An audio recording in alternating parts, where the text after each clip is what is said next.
Bentrovati amici a questo nuovo appuntamento con Parliamone. Titolo della trasmissione di oggi è Sempre vivi, mai morti. Cosa vogliamo dire con questa affermazione? Cosa vogliamo forse negare l'esistenza della morte? Don Bucolo, ben trovato. Cosa introduciamo l'argomento? Allora, il titolo vuole affermare un qualcosa che non sempre si pensa, ma è quanto reale e concreto, e cioè che l'esistenza umana vive di un duello fra la vita e la morte. Ed è un duello che non riguarda solo un attimo, ma riguarda sempre, tutti i giorni, tutte le ore, tutti i minuti, tutti i secondi. Cioè viviamo ogni istante della nostra vita questo duello tra la vita e la morte. E chi vince in questo duello? C'è sempre un vincitore o dipende da noi? Allora, in questo duello io potrei parlare di tre posizioni. La prima, che è molto reale, tanto alla fine chi vince la morte, perché sappiamo che alla fine la nostra esistenza umana ha un termine che si chiama morte. C'è l'altra posizione di coloro che magari, ed è molto presente, esorcizzano la morte. Non pensiamo alla morte, la morte non ci riguarda, quando viene, per cui viviamo la vita, quindi pensiamo che la nostra vita sia quasi senza fine, sia senza termine. L'altra posizione è di coloro che vivono questo combattimento e ci mettono magari anima, corpo, cuore e pensano di vincere le piccole battaglie. Ci sono piccoli momenti in cui affermano continuamente che la vita vince sulla morte. Quindi queste sono in genere le tre posizioni più comuni. Ce n'è un'altra. Ed è quella appunto che voglio mettere in attenzione in questa puntata, Sempre vivi mai morti, che è la testimonianza di coloro che non dimostrano, ma testimoniano, è diverso, come la vita vince sulla morte, che è una cosa grande, solo che per poter parlare di questa posizione, anziché fare teoria, anziché fare congettura, anziché fare ipotesi, ho pensato opportuno invitare una coppia, miei carissimi amici, che conosco perché quando ero giovanissimo prete, appena ordinato, fui mandato viceparroco a San Giorgio. Allora erano fidanzati, quindi un po' la nostra vita si è intrecciata tra la mia ordinazione e il loro matrimonio, e sono qui presenti Sebastiano Torisi e Loredana Arena, e con loro hanno da raccontare una storia importante, perché sono qui, ma da recente il loro primogenito, che io ho conosciuto quando era appena nato, di 23 anni, Gioele, ecco, il loro primogenito Gioele è tornato alla casa del padre. Però passo la parola a loro, sì, perché chi meglio di loro possono veramente farci capire ma che significa sempre vivi e mai morti. Esatto, bentrovati, grazie per questa vostra disponibilità e per aver voluto condividere con noi questa vostra esperienza. Quindi parliamo di Gioele, un ragazzo meraviglioso. Ho avuto modo di parlare con voi poco prima della trasmissione. Cosa è accaduto nella vostra vita? Guarda, noi come coppia e come famiglia abbiamo altri due figli, Gabriele, 20 anni, e Samuele di 12 anni.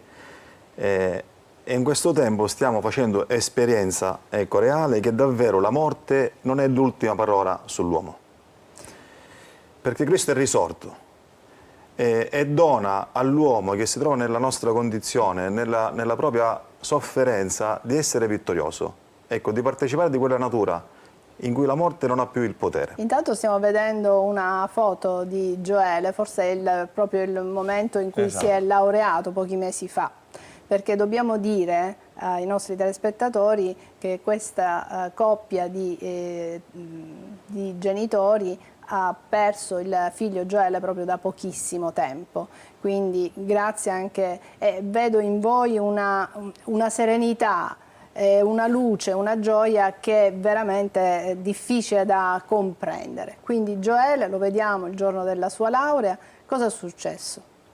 Vedo giustamente che il papà si commuove, è anche normale. Scusate, Loredana. ecco. Allora, Vabbè, Continui? sì, Dai, forza. ci sta, guardando il viso grosso ecco, sì. di Gioele, no? Gioele 4 anni fa, da un malessere in spiaggia, per farla breve, è stato male, le hanno diagnosticato 4 anni fa sotto Covid ecco, un tumore all'encefalo, a basso grado comunque, è stato operato, tutto è andato bene, difatti dopo 10 giorni ecco, ritorniamo a Catania, subito poco tempo lui si iscrive all'università e inizia la carriera universitaria. Nel frattempo fa i controlli da protocollo, no? Da ogni anno i protocolli e tutto va nel migliore dei modi. Nessuna lesione più si manifestava nell'encefalo. Era perfettamente guarito. Benissimo. Inizia gli studi, ecco, l'anno scorso ecco, si laurea con ottimi voti, lui amava tantissimo la chimica. Con 110 lode. Quindi una gioia per voi genitori immensa, vedere la realizzazione di questo figlio che aveva già superato un problema di salute così grave, che tutta la vita aveva davanti, che stava fiorendo. E invece cosa accade? Esattissimo. Gioele continua ancora la sua carriera universitaria, per la magistrale si trasferisce a Perugia. E da lì inizia un nuovo, ecco, il nostro calvario. A Perugia poco tempo, a gennaio a Perugia, a maggio ha un piccolo dolore alla testa, insomma. Tra l'altro qualche mese prima ha fatto i controlli e erano tutto a posto. A distanza di qualche mese manifesta questo dolore, subito ci trasferiamo a Milano. Dai controlli a Milano si evidenzia in Gioele una nuova malattia che non ha niente a che fare con quella precedente.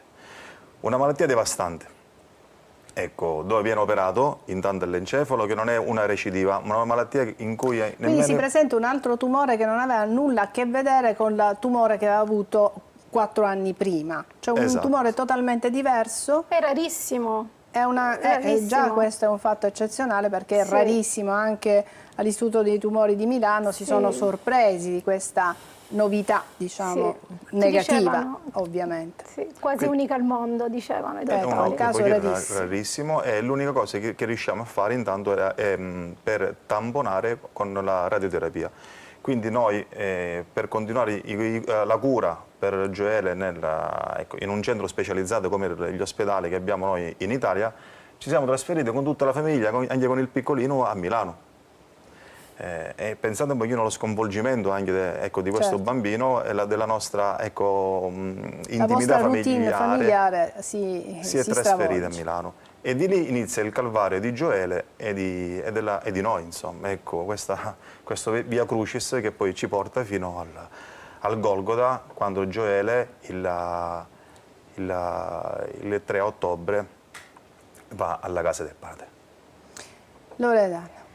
E allora, diciamo che a Milano abbiamo incontrato i nostri ciceroni, perché ci hanno aiutato, Cirenei, sì, ci hanno aiutato nella nostra quotidianità a Milano, siamo stati ospitati, Ermanno Cioè diciamo che nel momento della grandissima difficoltà, sofferenza, sorpresa per questo tumore inaspettato, quindi questo momento di dolore e di travaglio familiare, oltre che di Gioele, voi avete sperimentato comunque la grazia che non si sottrae, no? Queste amici, la provvidenza, sì, che non si è fatta aspettare, è stata sempre lì,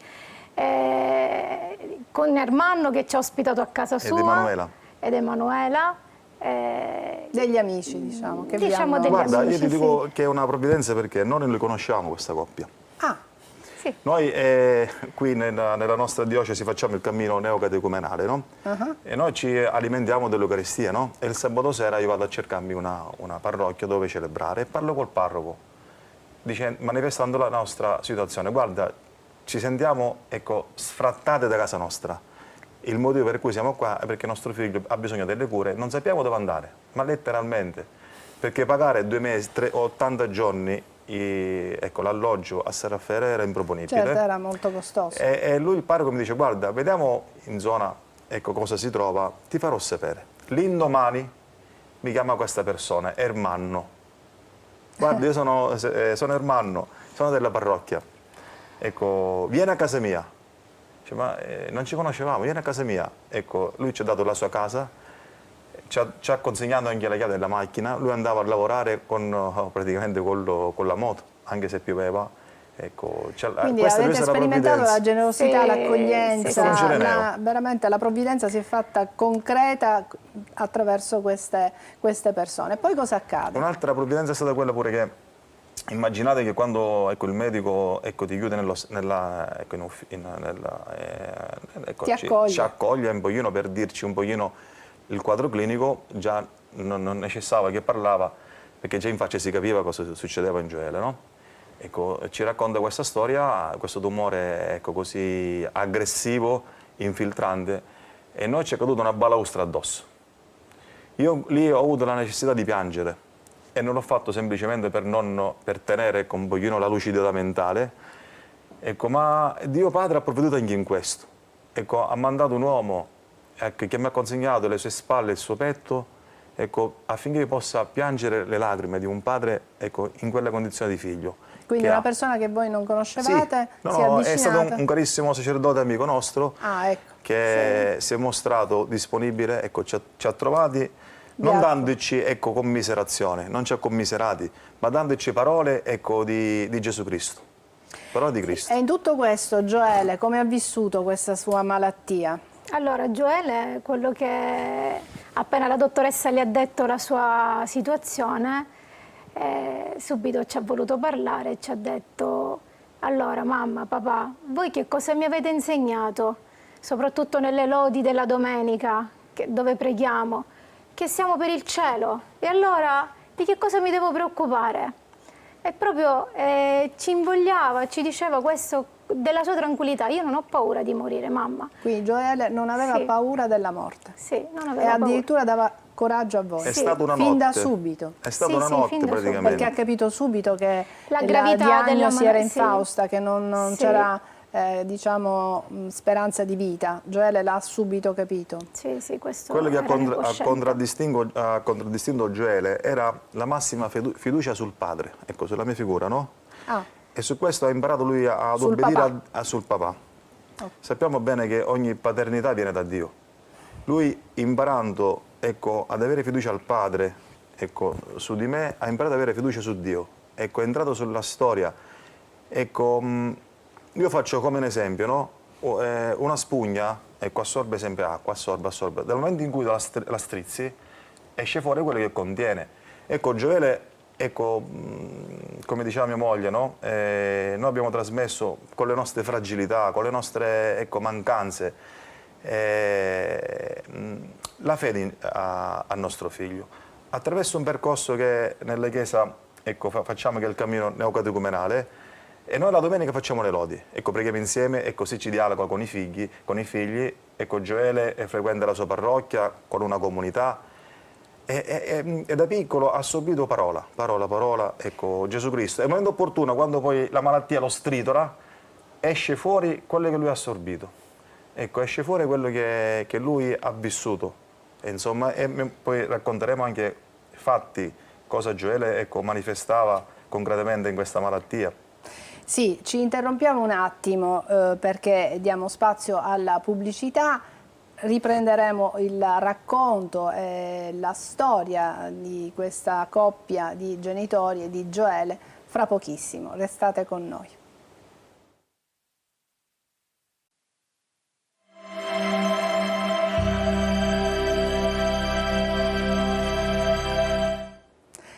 Eccoci tornati a voi, sempre vivi mai morti, questo è il titolo della trasmissione di oggi. Stiamo ascoltando la testimonianza di Loredana e Sebastiano, una coppia di genitori che ha perso da pochissimo un figlio, il figlio Gioele, devastato da una malattia gravissima, da un tumore, morto da recente, subito dopo essersi laureato, un ragazzo che aveva dato e che stava dando grandi soddisfazioni ai suoi genitori, ma che anche nel momento della malattia, anche nel momento in cui i medici diagnosticano un tumore che non gli avrebbe lasciato scampo, riesce a dare coraggio ai suoi genitori, riesce a testimoniare la fede che a loro volta gli avevano trasmesso fin da bambino, e quindi ci siamo fermati proprio qui. Quindi siamo a Milano, nella storia siamo arrivati a Milano,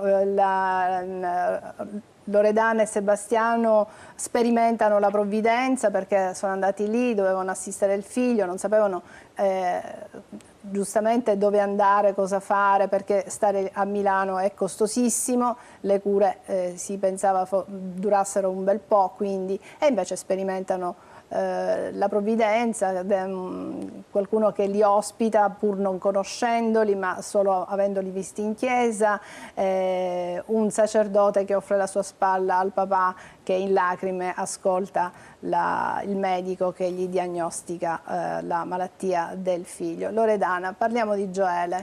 Allora, Gioele, lui veramente ha preso questa malattia con coraggio, non andava avanti, anzi ci diceva a noi: mamma non vi preoccupate, io lo so che il Signore se mi chiama a questo, io sono nella pace, vivo nella pace, con tutti i dolori che aveva, perché i dolori alle ossa erano lancinanti. Ecco, si figuri che quando è che siamo ritornati a Catania, già i dottori nella radiografia o anche... Qui stiamo vedendo anche una foto di Gioele che attraverso il cellulare cosa stava guardando. Allora, ecco sì, l'ordinazione di mio fratello, Don Salvatore Arena, che è stata a settembre e dove lui aveva grande desiderio sì, di vedere lo zio. L'ha visto diciamo in diretta tramite il cellulare, quindi lo zio sacerdote, per lui sarà stata sicuramente una gioia. Sì, sì, sì, ed era contento di questo. E dicevo proprio che questo, che mentre aveva questi dolori lancinanti, ecco, non si perdeva d'animo, anzi... quello che abbiamo vissuto nell'ultimo periodo è stato meraviglioso, perché la notte e il giorno noi cantavamo i salmi, no? Che sono scritti proprio nella Bibbia: quanto sono amabili le tue dimore, Signore, se oggi ecco, la salvezza è entrata in questa casa. E anche la notte, mentre lui dormiva, io vedevo come il suo cuore vegliava. E in questa sì. foto invece che la regia ci ha mostrato, cosa sta accadendo ecco, qui? Allora, qua praticamente noi profondamente crediamo che la chiave che ci ha fatto entrare in questo luogo, che è la sofferenza, è stato l'azione sacramentale del nostro matrimonio. Ecco lì, quella è una foto in cui noi abbiamo celebrato il nostro 25esimo anno di matrimonio, no? E quindi l'avete celebrato accanto al letto di vostro figlio, proprio lì in ospedale dove lui si trovava ricoverato. Quindi eravate tutti uniti. Cure palliative. Reparto di cure palliative, capiamo bene di che stiamo parlando. E quindi Loredana, e lì lui stava ricevendo, desiderava ricevere anche l'unzione degli infermi. Esatto. Don Bucolo, una storia molto forte, dei genitori che però vediamo sorridenti, che hanno la pace nel cuore, una pace che non si può fingere di avere, ma che o si ha oppure non si può testimoniare così. Io, guardando adesso e ascoltando con molta attenzione Loredana e Sebastiano, vedo la fede incarnata in Cristo, perché ecco, tante famiglie, tante storie hanno vissuto e vivranno sicuramente questi drammi, sono molto molto frequenti purtroppo, il fatto che un genitore, un padre, una madre sperimenta la propria impotenza, la propria nullità dinanzi a un figlio che soffre tanto e che nell'arco di poco tempo, di pochi mesi, di che stava chiaramente portando avanti la sua vita, a un certo punto subito non è più presente fisicamente, quindi è una storia molto comune. Ciò che li distingue è la fede, quindi non è la loro forza, non è il fatto che abbiano un carattere per cui va bene, la vita è così, accogliamo quello che ci prende, ma è la fede che non toglie, attenzione, il dolore di un padre o una madre dinanzi alla sofferenza di un figlio. Ecco, io credo che non si può esprimere, forse anche loro non possono esprimere, perché è impossibile esprimere un padre o una madre verbalmente cosa in questo momento sta provando, e sono chiacchiere, dice vabbè, poi nel tempo la cosa passa, quel dolore ce l'hanno, quella sofferenza ce l'hanno dentro, però in questa sofferenza c'è la sofferenza di Cristo. La loro forza, quel Cristo che è stato il loro perno, quel Cristo che li ha resi sposi, quel Cristo che ha fatto sì che fosse trasmesso ai loro figli. Infatti ci raccontano che cantavamo le lodi, che è la liturgia della Chiesa, qualcosa che in genere facciamo soltanto noi sacerdoti, quindi vedere una coppia, una famiglia che canta le lodi, che dovrebbe essere una cosa comunissima, perché la famiglia è la Chiesa domestica. Ecco, quella fede ha fatto sì che la sofferenza sia vissuta in Cristo. Ecco perché io penso che in loro vediamo ancora una volta in modo creativo dove arriva la fede. Ed è bellissimo anche quando parlano della grazia del sacramento del matrimonio. Il fatto che loro celebrano il loro 25esimo lì, in un luogo inedito, in un luogo di sofferenza, a dire grazie al Signore, perché alla fine come fa una coppia a dire grazie al Signore nel momento in cui dovrebbero dire Signore, ma perché a noi? Perché questo? Perché questo dolore? Ecco, lì sperimentano la forza del Signore, per cui loro diventano, a mio giudizio, una testimonianza e chissà un punto di riferimento per tante famiglie che probabilmente ascoltando vivono, rivedono la loro storia, però vedono una luce diversa. Per cui si potrebbe dire perché loro sì e noi no.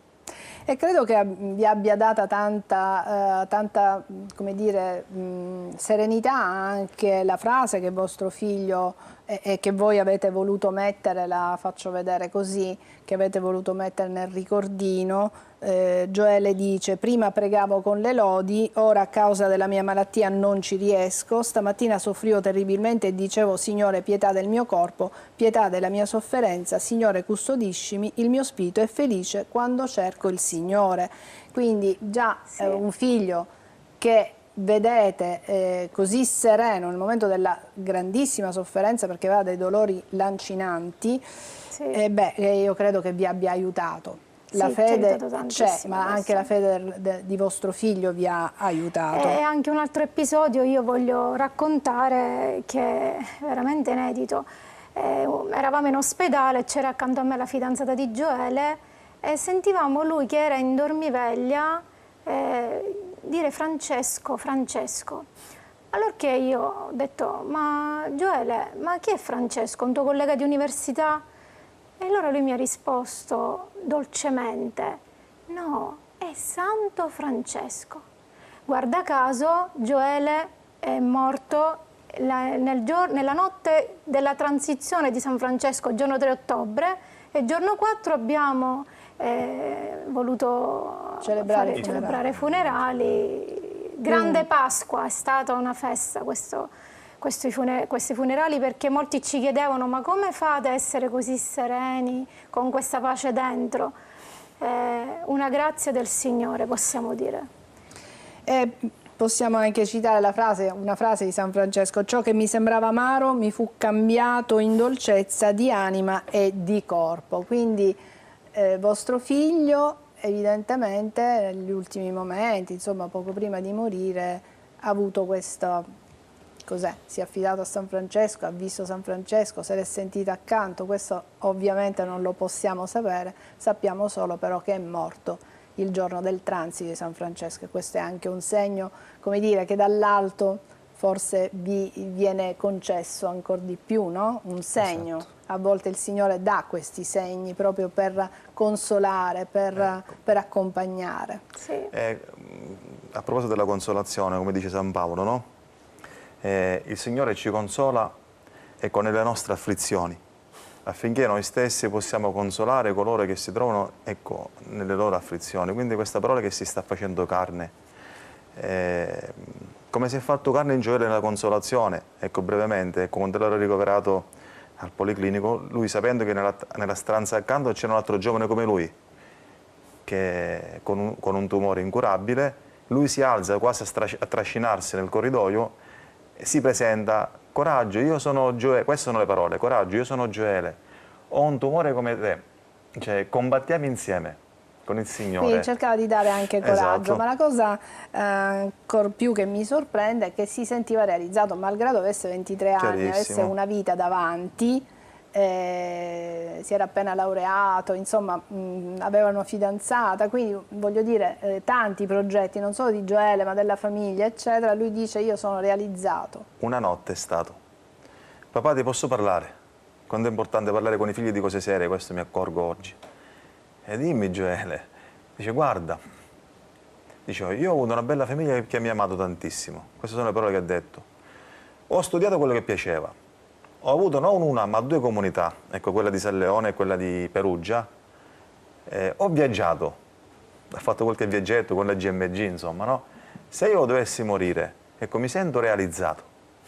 E questo lì, guardandolo in faccia, una lama mi ha trafitto l'anima praticamente. E questo vedo che come questa sapienza, l'arte di saper vivere, ecco, non può venire da libri di studio, ma ecco, viene dalla fede. Bene. Don Bucolo, per concludere. Mi piace recitare la frase dell'Apostolo Paolo sulle consolazioni e afflizioni. Loro hanno citato Gioele, ma io posso adesso citare Sebastiano e Loredana, che probabilmente, chi lo sa, in questo momento, in questa puntata, con questa loro testimonianza, stanno forse consolando tanti genitori. E per dire quanto si riceve dal Signore si moltiplica sempre. E la cosa straordinaria arriva lì dove noi mai osiamo immaginare, quindi chissà, tramite il vostro essere qui con noi, di cui ci fate dono della vostra presenza, ma soprattutto della vostra fede, chissà dove arriva e chissà il Signore cosa sta preparando. Bene, grazie Don Bucolo, grazie a Loredana e a Sebastiano. Loredana, solo per concludere, se vuoi dare un messaggio a una mamma che soffre, cosa vorremmo dire? Che l'unica certezza e l'unica consapevolezza che possiamo avere in fondo al cuore, dove il Signore veramente cura la nostra ferita, che è quella della perdita di un figlio, che non solamente che muore, ma anche vederlo soffrire, è appoggiarsi al Signore. Appoggiarsi al Signore. Quindi ecco, sempre vivi, mai morti. Sì, sempre vivi, mai morti. E con questa nostra affermazione, che è anche il titolo della trasmissione di oggi, ringraziamo ancora Don Bucolo, ringraziamo ancora Loredana e Sebastiano e grazie anche a voi che ci avete seguito fin qui. Alla prossima.